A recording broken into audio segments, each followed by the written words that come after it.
Now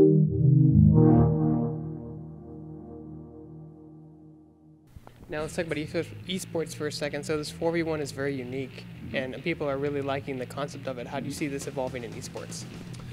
Esports it's an interesting thing. I've said this before. I don't think you can make a game to be an esport. I mean, you could try, but I feel like that's something that really comes from the community. I think, so the way we're approaching it is kind of a wait and see. We've got ideas of ways that we can sort of support the esports community. I mean, one of the big ones that people have been asking for is observer mode. We're going to have that in an update. I mean, just from what we've seen, it does seem like people really enjoy watching it. The format lends itself well. It's very easy to watch and sort of it's exciting to watch. So we're all for it. It's one of those things where it's like when we put it out and the community pushes for it, or if we see people start doing it on their own. That's really, I think, the best thing is whenever you see the community take something that you've made and sort of do stuff with it on their own. Then that usually is a great indicator of, okay, they're doing it on their own, so we should support that. It's really easy to just say, hey, we want this, but then not actually have any idea what it means or not take any sort of steps to make it happen. I don't know if that answers your question or not. Well, my other question is, how are you going to tackle balancing the game? Because you've treated this question's come before. 4v1, that's got to be a hell of a lot of work to balance. For the hunters too OP, the monsters too OP. How are you tackling that perspective? There are two aspects to sort of the balance, right? There's the perception, right, which is what you're talking about, and then there's the facts, and that's where our telemetry comes into play, right? So when people in our various tests, the alphas have said, like, the big one is Lazarus is OP, Lazarus is OP. It's like, okay, that's cool, I mean, it's good to hear that, right? Because then it puts it on our radar, and then we can go check the numbers to see if it's true. It wasn't true.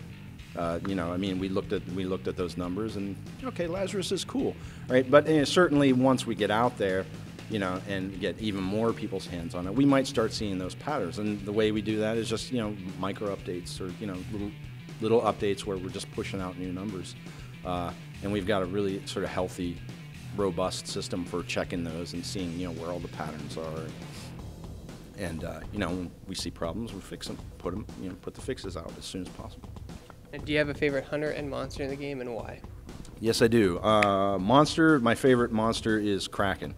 When I play as Goliath, I kind of feel like I got rats crawling all over me, and that just kind of drives me a little crazy.